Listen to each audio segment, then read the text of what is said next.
አቤቱ አምላካችን መድኃኒታችን ኢየሱስ ክርስቶስ ሆይ በነገር ሁሉ ጠብቀህን ዛሬ በዚች ቀን በዚች ሰዓት በዚህ ቦታ ላይ ተሰብስበን እንድናመልክህ እንድናገለግልህ እንድንባረክ በዚህ በቅዱስ ተራራ ላይ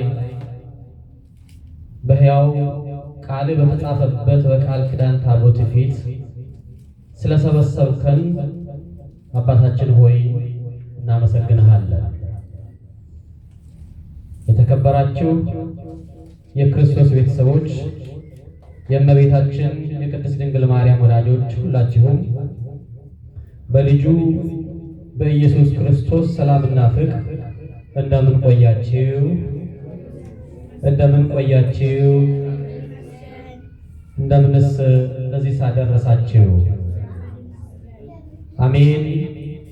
አባታችንና አምላካችን በነገር ሁሉ ስለጠበቀን መግባታችንን መውጣታችንን ሁሉ በእርሱ ፍቃድ አድርጎ ሳምንቱን በሙሉ ለስጋችን ሊሆን የሚችለውን ነገር ለማግኘት በምንሯሯጥበት መንገድ ሁሉ ከፊት ከኋላችን እየጠበቀ እየደገፈን ጤናችንን ሰላማችንን ጠብቆ ዛሬ በዚች በተቀደሰች ዕለተ ሰንበት ለአምልኮ ለዝማሬ ለቅዳሴ ስላቆመን ክብርና ውዳሴ ለእርሱ ይሁን።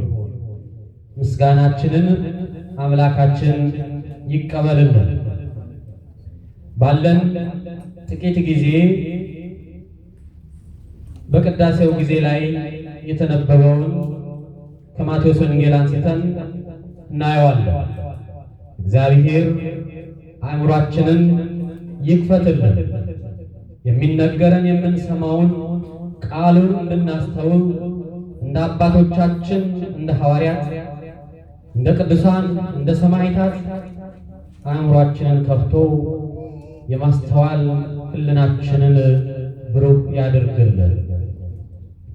በማቴዎስ ወንጌል ምዕራፍ 12 ከቁጥር 1 ጀምሮ በቅዳሴው ላይ የተነበበውን መነሻ አድርገን እናየዋለን። ከዚህ ውስጥ ልናየው የወደድኩት እንደ እግዚአብሔር ፍቃድ ለአጭር ጊዜ ሊሆን የሚችለን የቃሉ ርዕስ እንዲህ ነው የሚለው፣ ከመስዋዕት ይልቅ ምሕረትን እመርጣለሁ። ይህን ቃል ሁላችሁም በሉት። ከመስዋዕት ይልቅ ድገሙት እስቲ። ምሕረትን እመርጣለሁ። ስለ ቃሉ የአምላካችን ስም የተመሰገነ ይሁን። ይህንን ቃል የተናገረው ነቢይ አይደለም፣ ጻድቅም አይደለም፣ ሐዋርያም አይደለም።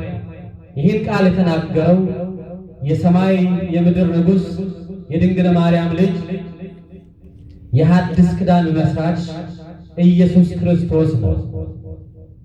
በማቴዎስ ወንጌል ከላይ ስናነበው ጌታችን መድኃኒታችን ወደዚህ ዓለም የመጣው አዳምና ልጆቹን ከዘላለም እስራት ነፃ ለማውጣት ከወደቁበት ሞት ሕይወትን ሊዘራላቸው ቢሆንም ነገር ግን አዳማውያን የአዳም ልጆች ጽድቅን ከተቀዳጁ በኋላ ሰማያዊ መንግሥት እንዲያገኙ ቁልፍ ካገኙ በኋላ ከመስመር እንዳይወጡ ጽድቁን ሳይፈልጉ እንዳይቀሩ አንድ ድነናል፣ ድህነት አግኝተናል፣ ክርስቶስ በደሙ አድኖናል ብለው ዛሬ ምናልባት እንደ ፈሪሳውያን የሚናገሩ ሰዎች እየተናገሩ ከጽድቁ እንዳይሸሹ፣ ከጾሙ እንዳያመልጡ፣ ከምጽዋቱ እንዳይቀሩ፣ ከመንገድ ተሰነካክለው ወደ ኋላ እንዳይመለሱ በሕይወተ ሥጋቸው ሊያደርጉ የሚችሉትን ነገር ማድረግ ያለባቸው እያንዳንዳቸው እየለካ ያስተምራቸው ነበር። በብሉይ ኪዳን በአባቶቻቸው የተነገረውን የማያስተውሉትን ደግሞ እየተረጎመላቸው እንዲያስተውሉ ያደርጋቸው ነበር። እነሱ ለክስ የሚፈልጉት ለስቅላት ለፍርድ የሚፈልጉትን ሐረግ እየመዘዙ ሲያመጡ እሱ ደግሞ ከአጠገብ ካለው አባቶቻቸው እነሱ የሚወዱት እነ ሙሴ እነ ዳዊት የተናገሩትን ያደረጉትን እየመዘዘ ይተረጉምላቸዋል። የክርስቶስ መምጣት በመስቀል ላይ ድህነትን አውጆ አንዴ ለዘላለም ድህነት ሰጥቶ ሲሄድ በምድር ውስጥ ከዚህ በኋላ የሚመጣው ትውልድ ምን ማድረግ እንዳለበት እንዴትስ በሐዲስ ኪዳን መመራት እንዳለበት ሰፊ ስርዓቶችን ነው የሰራው። ከትምህርቱ ብዙ ክፍሎችን የያዘው በእያንዳንዱ ትምህርት በጥያቄም በራሱ ትምህርትም ሲነገር በሐዲስ ኪዳን እንደዚህ ነው ያለው። ከነዚህ ውስጥ አንዱ ክህነት ነው። ዛሬ ሰንበትን ባማከለ መልኩ የመጡ ጥያቄዎችን እንዴት አድርጎ እንደመለሰ እንዴት እንዳስተማራቸው በተለይ በሰንበት ከሰንበትስ ጋር እንዴት መደረግ እንዳለበት በተጠየቀው ጥያቄ መሰረት የሰጠው ትምህርትን ነው ይሄን የሚናገረው። ከመስዋዕት ይልቅ ምን ወዳለሁ? ምህረትን ወደዋለሁ። ከምታቀርቡልኝ ከምትሰጡኝ መባ ከምትሰውት መስዋዕት በፊት ጽድቅን፣ ምህረትን፣ ርትዕን፣ ፍትህን እወደዋለሁ። ይህንን ሲናገር መነሻ የሆነው ጌታችን እያስተማረ ደቀ መዛሙርቶቹን እየሰበሰበ እየዞረ ያስተምራል። እንደ ዛሬ አበል እየተከፈለለት አይደለም የሚያስተምረው። እንደ ዛሬ ገንዘብ እየተከፈላላቸው አይደለም ደቀ መዛሙርቶቹ ኢየሱስን የተከተሉት። በጊዜው አይደለም ገንዘብ ተከፍሎላቸው ያላቸውን ሀብት ንብረታቸውን ሽጠው ለድሆች ለቤተሰቦቻቸው አስረክበው ባዶ እጃቸውን አምላካቸውን ይከተላሉ። እነ ጴጥሮስ እነ ያዕቆብ እነ ዮሐንስ ሀብት ነበራቸው፣ ንብረት ነበራቸው፣ ቤተሰብ ነበራቸው። የኔ የሚላቸው ጥቂቷም ሀብት ንብረት ነበራቸው። እነ ማቴዎስ ደግሞ ገንዘብ የተሻለ ስራ ያላቸው ቀራጮች የነበሩ በሰዓቱ በጊዜው ገንዘብ ያላቸው ሰራተኞች ናቸው። ግን ሁሉም ተከትለው ባዶ እጃቸውን አምላካቸውን ተከተሉ። ለዚህ ነው ዓለም ያሸነፉ። ስንት ነበሩ ደቀ መዛሙርት? ስንት ነበሩ ብዛታቸው? ኢየሱስ ሲመርጣቸው መጀመሪያ ደቀ መዝሙር ወይም ሐዋርያት የምንላቸው ስንት ናቸው? 12 አይደል? ከሱ በኋላ ከዛ በኋላ የተከተሉ ደግሞ 72ቱ አርድእት። እንዴት አድርገው ዓለምን አሸነፉ? እንዴት ይሄ ክርስትና አራቱን አቅጣጫ ሞላ? እንዴት አሸንፈው ዓለምን በክርስትና ቁጥጥር ስር እንዲሆን አደረጉ? እንዴት እዚያን ክርስትና እኔና እናንተ እንድንረከበው? ምክንያቱም መነሻቸው ቅድስና ነበረ። በገንዘብ አልነበረ፣ ተመን ተተምኖላቸው አልነበር። አገልግሎታቸው ነፃ ነው። ራሳቸውን መስዋዕት አድርገው ነው ለእግዚአብሔር ያቀረቡ። ዛሬ ለዚህ ነው ዓለምን ማሸነፍ ያቃተ። ዛሬ ለዚህ ነው የምናስተምረው አይደለም ዓለምን ቤተሰብን መቀየር ሳይችል ቀርቶ ብዙ መከራ። ምክንያቱም አገልግሎታችን የገንዘብ ስለሚሆን፣ አገልግሎታችን ቁሳዊ ስለሚሆን፣ አገልግሎታችን ከራሳችን ጥቅም ጋር የተመዛዘነ የተለካ በመሆኑ ትርፋማ አናደርግበት። የምናገኘው ትርፍ ምንም ነገር የለም። ቢኖር እንኳን ለስጋችን እንደሚበላ የሚጠጣ የግል ሀብትን ከማካበት ውጪ በክርስቶስ መንግስት የምንጨምረው ነፍሳት ጥቂቶች ናቸው። ዓላማችን ጥግ ድረስ የሚሄደው ውስን ናቸው። ለምን? ሐዋርያቶች ባዶ እጃቸው ናቸው። ምንም ነገር አልነበራቸውም። ስለዚህ ከኢየሱስ ጋር እየተከተሉ አንድም ማሳ ሲገኝ ቁራሽ እንጀራም ሲገኝ የባረከላቸው፣ ሁለቱን ዓሣ አምስቱን እንጀራ ሺዎች እንዲመገቡ እያደረጋቸው እነሱን በበረከት እያጠገባቸው እንዲህ ነው ሲመላለሱ በተገኘበት። ታዲያ አንድ ቀን ዛሬ በዚህ ዕለት በዋናነት ከተነሳው እንደው በመዓሳ ማዕከል ሲያልፉ እርጓቸው ስለነበረ እንደው የበሰለች ሽንዷን አግኝተው ፈተል እያደረጉ መብላት ጀመሩ። እኛ ሀገር ምናልባት ወደ ገጠሩ አርሶ አደር ጋር ስትሄዱ እንደው የደረሰ ገብስ ምናልባት ብዙዎቻችሁ የምታውቁት ወይ ባቄላ አተር ሊሆን ይችላል። ገብስም በጣም ያማረ ከሆነ እንደው በልጅ ሆነ ምንድን ነው የምናደርገው? ፈተክ አድርገን ደስ ይላል። ውስጡ ደስ የሚል ወተት የሚመስል ነገር ነጭ ነገር ስላለ የሚጣፍጥ ነገር እንበለዋለን ልጅ። ደቀ መዛሙርቶቹ እንዲሁ እርቧቸው ስለነበረ ከዛ እንደዚህ አይነት ሲያደርጉ ፈሪሳውያን ሁልጊዜ የሚከተሏቸው ነገር የሚፈልግ ሰው በቀዳዳ ውስጥ ያገኛል። ነገር የሚፈልግ ሰው በምንም ተአምር ቀና ብትናገሩ ይፈትላል፣ ይጎነትላል። ዛሬ ቁጭ ነው አታለም። ተመልከቱ፣ ወንጌልን ብታስተምሩ ነገር የሚፈልግ ከዛ ውስጥ ለማውጣት ብዙ ርዕስ አለው። ነገር ለማውጣት ለመክሰስ በጣም ብዙ ርዕስ ይፈልጋል። እንዲህ ማለት ፈልገው ነበር፣ እኔ ማለት ፈልገው ነው፣ ይሄ ቃል እንዲህ ነው፣ ይሄን እንዲህ ማለት ፈልገው ነው። ይሄ ነው ዛሬ ዓለምን እያበጣበጥ ያለው፣ ሀገራችንን እያባላ ያለው ይሄ፣ ቤተሰብ እያባላ ያለው ይሄ፣ ወንድማማች እያገዳደለ ያለው ይሄ፣ ጎረቤት ከጎረቤት ጋር ሰላም የነሳው እንዲህ ነው።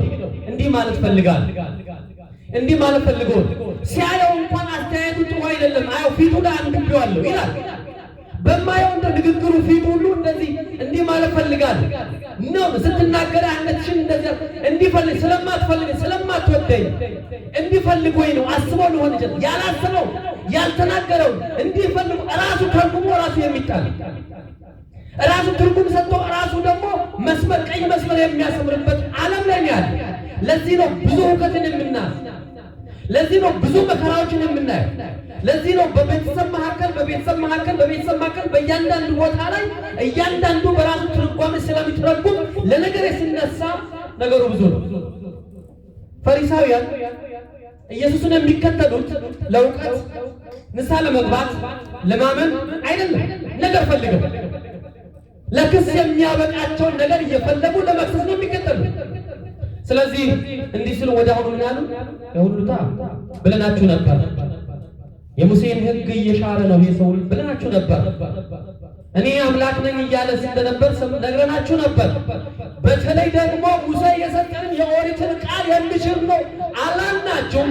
በሰንበት እነሱ እግራቸውን ዘርግተው አያጥፉትም፣ እንዲሁ ነው የሚሆኑት። ግን ተንኮል፣ ክፋት፣ ምቀኝነት ለማሰብ ጊዜ ያላቸው ቁጭ ብለው ግን እግራቸውን ከዘረገሩ አያጥፉትም። ውሃቸውን ሰንበት ሳይገባ ሰንበት በአይሁድ ቅዳሜት ናት፣ ዓርብ ዕለት ነው የሚሰበስቡት። ቡናቸውን ምግባቸውን የሚያሰናዱት ዓርብ፣ ቅዳሜ እግራቸውን ዘርግተው የሚውሉበት እንጂ በሰንበት የሚንቀሳቀሱበት አይደለም።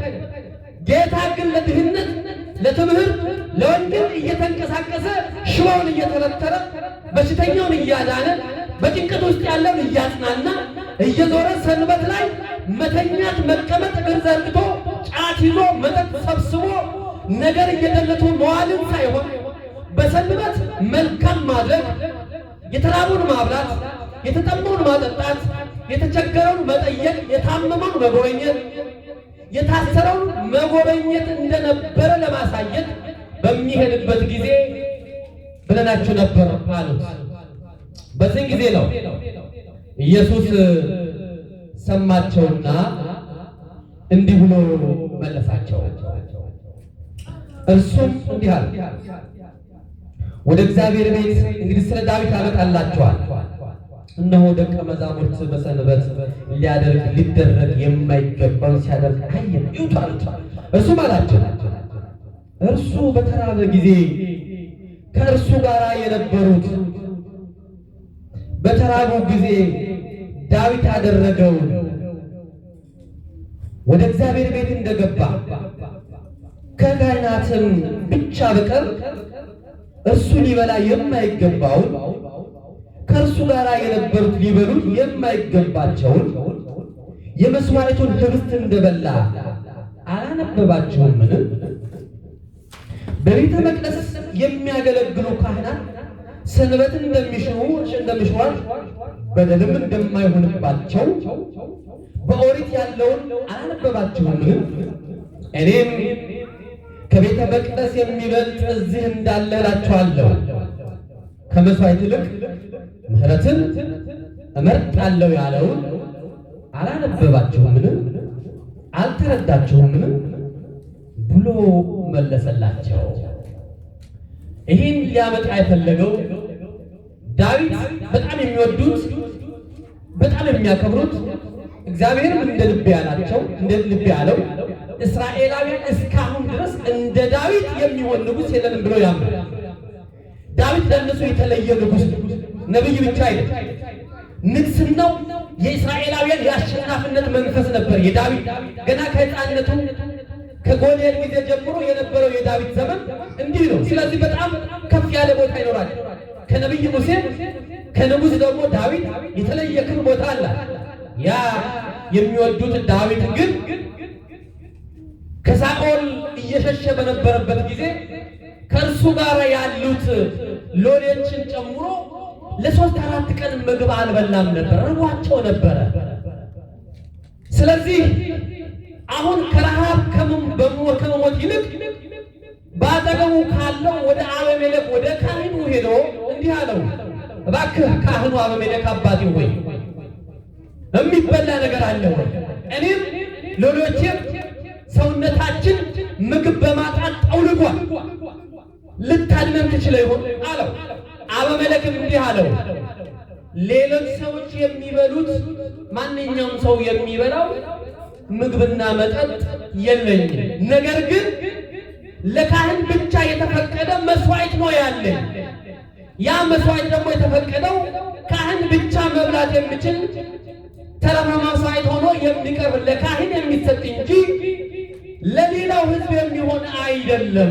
ነገር ግን አለ ለረጅም ቀናት እህል ውሃ አጥተው የተጨነቁ ሊሞቱ ያሉ በመከራ ውስጥ ያሉ መሆናቸውን ሲገነዘብ እግዚአብሔር ምሕረት ሊያደርግላቸው እንደሚሆን ሲያውቅ እንዲህ አላቸው፣ ሰውነታችሁ አንተም ሎሌው ከማንኛውም ከሴት ርቃችሁ ከኃጢአት ነስታችሁ 3-4 ቀን የቆያችሁ እንደሆን ብሉት አለው።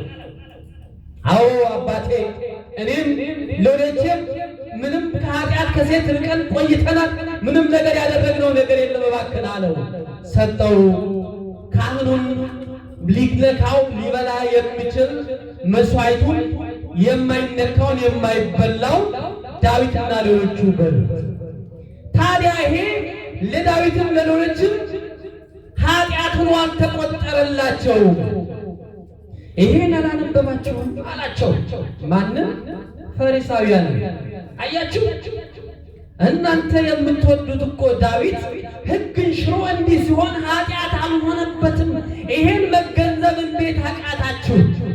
ይሄን ማወቅ የምታስተምሩት ኦሪት ላይ እኮ በዘሌዋውያን ላይ በ1ኛ ሳሙኤል ላይ የተጻፈ ነው። ይሄን መገንዘብ እንዴት አቃታችሁ? አቤት የሰውን በደል ለማውጣት አይደለም። እኛ አሁን ሰው ስለ ሰው ስንናገር እንዴት ነው? ተረክ ነው፣ መዘዝ እኮ ነው የምናደርገው። ጋዜጣ መጻፍ እንችላለን። ድርሰት ስለ ሰው ስንጽፍም ተአምር ነው፣ ስንናገር ተአምር ነው። ምንም ያህል ስለ ሰው ለማማር የሰውን ክፋት፣ የሰውን ውድቀት፣ የሰው ሁኔታ ለመናገር ያለው ጊዜ ግን የራሳችንን ማየት አንፈልግም። ራሳችንን ማየት አንፈልግም። ቤታችንን ማየት አንፈልግም። እኔ ማንኝ? አባቴ ማን ነው? ቤተሰቤ ማን ነው? አስተዳደገ ምንድን ነው? እኔ ምን እያደረግኩት ነው? በእውኑ በእግዚአብሔር መንገድ በእውነተኛ መንገድ እየሄድኩ ነው? አንድ ነው። የሰው ነው በራሳችን በዓይናችን ያለው ምሰሶ አይታየንም። በዓይናችን ውስጥ የገባው ያ ምሰሶ የሚመስል ክፋት፣ ተንኮል፣ ምቀኝነት አይታየንም። በሰው ላይ ግን አንድ ቃል ከወጣ አቤት ያለው ማማት ሱማ ሺህ ጊዜ መልካም አድርጋችሁ መልካም አድርገውልን አንድ ቀን ተሳስተው እንኳን አላስፈላጊ ነገር ቢናገሩ ሲያደርጉ ብናያቸው ምንድነው ከዛ በኋላ አይናቸውን ላፈ ድሮም አውቀው ነበር ልቤ ሰው እንደው እንዲህ ነው ምንለው። እሱማ እንዲህ አይነት ሰው ነው። ትላንት ያበላኝ፣ ትላንት ያጠጣኝ፣ በመከራ የደረሰልኝ፣ በችግሬ ካጠገበ የቆመልኝ፣ ስንቱን ፈተና አብሬ የተሻገርኩለት ሰው ነው። ግዴላችሁም ተሳስቶ ነው። ይመለሳል። ይቅር ተላብለት ሂጄ ላናግረው፣ ይቅር ይበለው፣ ይቅር ይበለኝ፣ ልታገስለት፣ ልለፈው፣ ባላደርገ እንኳን ዝም ልበል እንላለን። ሰው እንዲህ ነው። ሰው የሰውን ክፋት፣ የሰውን ምቀኝነት፣ የሰውን ተንኮል ለመዘርዘር ጊዜው ሰፊ ነው። ለሌላው ግን ለምንደርስበት የምናደርገው እጅግ በጣም ከባድ ፈታኝ ነው። ለዚህ ነው አባቶቻችሁ ያደረገውን እንኳን ፈሪሳውያን ያንን አላነበቡት። ካህናት እንዴት አድርገው ሰንበት ሲሽሩ እንደነበረ በዘሌዋውያን ላይ የተደረገው ግን እንደ ኃጢአት ያልተቆጠረባቸውን አያውቁትም። ግን ርቧቸው ላይ ያሉትን ሕግ ሻሩ አሉ። በዚህ ጊዜ ነው ክርስቶስ የመጨረሻ መደምደሚያ የሰጣቸው። ከመስዋዕት ይልቅ ምሕረትን እመርጣለሁ ያለውን ምን እንደሆነ ብታውቁ ኖሮ ያልበደሉትን ባልፈረደባችሁ ባትፈርድባችሁ ነበር። ይሄን ማወቅ ከመስዋዕት ይልቅ ከሕግ በላይ ሕግን ከማጥበቅ መስዋዕትን ከማቅረብ መባን ከማቅረብ ለቤተ መቅደስ አገልግሎት የሚሆን ገንዘብ ከማቅረብ ለቤተ ክርስቲያን የሚገባው ነገር ከማቅረብ ከማንኛውም ነገር በፊት ምን ፈልጋለን? ምን መርጣለሁ?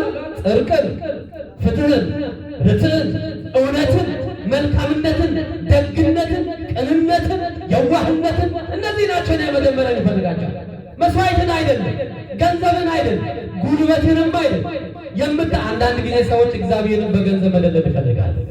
እግዚአብሔር እንደሱ አይደለም። አንዳንድ ጊዜ ሰዎች ገንዘብ ስላላቸው እንደው በገፍ ስለሰጡ ኃጢአት እየሰሩ ከእግዚአብሔር ቤት ርቀው እግዚአብሔር በዛው ምሕረትን በገንዘብ ሊቀይርላቸው እየመሰላቸው የሚሳሳቱ አይደለም። እንዳትሳሳቱ። የምናደርገው መባ፣ የምናወጣው ምጽዋት፣ የምናደርገው አገልግሎት፣ በቤተ መቅደስ የምናደርገው ቅዳሴው፣ በቤተ መቅደስ የምናደርገው ዝማሬው፣ በቤተ ክርስቲያን የምናደርጋቸው ማንኛውም ነገር ከሁሉ በላይ መቅረብ አለበት። ምንድነው መቅረብ ያለበት? መልሱልን። አቤት ምሕረት፣ ጽድቅ፣ ፍትህ፣ ርትዕ መሆን፣ እውነተኛ መሆን፣ ታማኝ መሆን እነዚህ ናቸው። ገንዘብ ከኋላ ነው። ሰው ለእግዚአብሔር እጁ የሚዘረጋው መስዋዕት መባ የሚያቀርበው መጀመሪያ ራሱን ሲሰዋል። ራሱን የሚሰዋው ደግሞ እውነት የሚናገር በልቡ ቅን የሚያስብ ባያደርገው እንኳን ቅንነት አያስከፍልም። ያስከፍላል። ቅን ማሰብ ያስከፍላል። ደግ ማሰብ ያስከፍላል። ዋጋ እስቲ ንገሩኝ፣ ዋጋ አለው? ስንት ነው የምንከፍለው? ምንም። በነፃ ቅን መሆን ምን ያግደዋል? ሰው ባያደርገው እንኳን ተግባር ያንን ቅንነት ወደ ተግባር ቀይሮ ማድረግ ባይችል አቅሙ ባይፈቅድበት ሁኔታዎቹ ባይመቹ ግን ቅን ማሰብ፣ ቅን መሆን፣ የዋህ መሆን፣ እውነተኛ ሰው መሆን፣ ሲናገር ርትዕን፣ ፍትህን የሚናገር መሆን፣ ሌላ ሁሉ ከዚህ በኋላ የሚከተል። ለዚህ ነው ሕግን ከማጥበቅ መጀመሪያ አንድ ሰው ይሄን ዓርብ ሮብ እየጾሙ መስረቅ፣ አመንዝራ መሆን፣ ሰካራም መሆን፣ የሰውን ገንዘብ፣ የሰውን ሚስት ማባለግ፣ የሰውን ባል ማባለግ ግን ጾመኞች ናቸው። መስቀል አንጠልጥለው እግዚአብሔር ይናገር። መጀመሪያ ራስን መሰዋት፣ ከዛ በኋላ ነው ጾሙም ጸሎቱም አለዛ ዋጋ የለውም፣ ትርጉም አልባ ነው። በእግዚአብሔር ዘንድ ሞገስ የለውም፣ ክብር አያገኝም። ለዚህ ነው መጀመሪያ ከስርዓት ከሕግ ይልቅ ከምናቀርበው ከመስዋዕት ከመባ ይልቅ ጽድቅን እሻለሁ፣ ጽድቅን እፈልጋለሁ። መቅደም ያለበት ይሄንን ነው ያለው። ይሄን ደግሞ እንደገና በትንቢተ ሆሴዕ ላይ የተናገረው ቃል ይፈጸም ዘንድ የዳዊትን ቢያነሳም ሆሴዕም ተናግሮ ነበር። ከመስዋዕት ይልቅ ምሕረትን፣ ከሚቃጠል መስዋዕት ይልቅ እግዚአብሔርን ማወቅ እወደዋለሁ። ከሚቃጠል መስዋዕት ይልቅ ምን እወደዋለሁ? ምሕረትን እወደዋለሁ። ይሄን ነው ዛሬ የሐዲስ ኪዳን ሰዎች ልናደርገው የሚገባ ነገር ይሄ ነው። ለእግዚአብሔር የሚገባውን ነገር ማቅረብ የአንድ የክርስቲያን ግዴታ ነው። ግን መጀመሪያ ራሱን ያላቀረበ ራሱን መስዋዕት ያላደረገ በምህረት የማይመላለስ በቅንነት የማይመላለስ በደግነት በመልካምነት የማይመላለስ የሚያቀርበው በእግዚአብሔር ዘንድ ዋጋ የለው።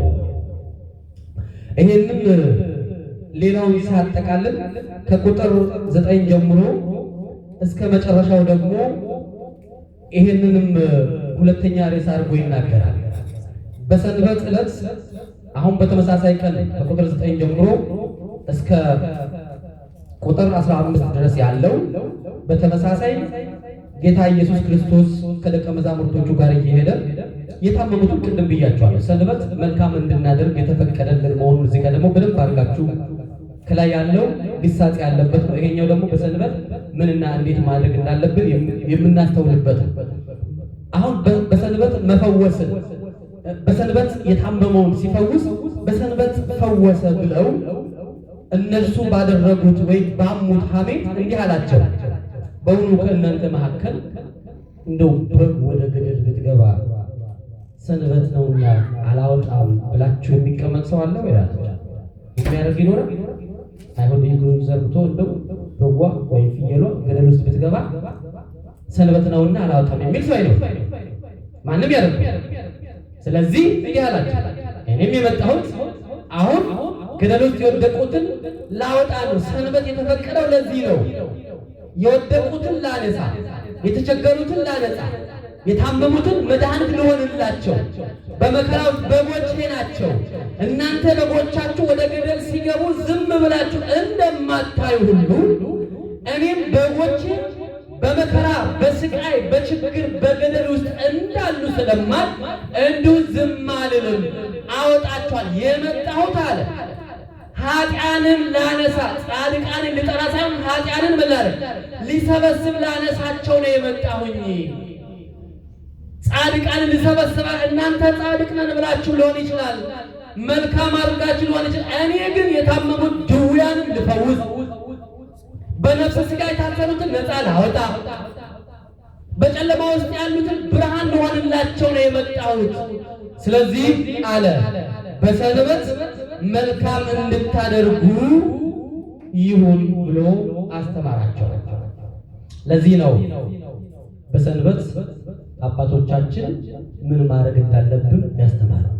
በሰንበት ምንድነው የምናደርግ? የታመሙትን የምንጠይቅበት፣ የታሰሩትን የምንጠይቅበት፣ የተጣሉትን ደግሞ በተለይ በሀገራችን ትልቁ ስራ ሁለት ምንድነው? ሽምግልና። ምን ማለት ነው? የተጣሉትን የሚያስታርቁበት፣ ፍቅር የሚያወርዱበት፣ ስለ እግዚአብሔር የሚናገሩበት። ይሄው ነው ሰንበት እግዚአብሔርን በማምለክ መልካም እያደረግን የምንውልበት እንጂ በሰንበት ዛሬ ሰዎች እንደሚያደርጉት እንደው ጭፈራ ቤት በመጠጥ በልዩ ልዩ በማያስፈልግ በአልባሌ አይደለም። በሰንበት ይሄን እንድናደርግ ነው ያስተማረንና የነበረን ጊዜ ተረክቦ ያስተማረን የዘከረን እግዚአብሔር አባታችን ስሙ ለዘላለም የተመሰገነ ይሁን። ያዳመጣችሁትን የሰማችሁትን በልቦናችሁ ይጻፍላችሁ። ሰሚዎች ብቻ ሳንሆን ሁላችንም በስራ ላይ የምንተረጉም ክርስቲያኖች ያድርገን። ስላዳመጣችሁ ቃል እግዚአብሔር ያገናችሁ። አሜን።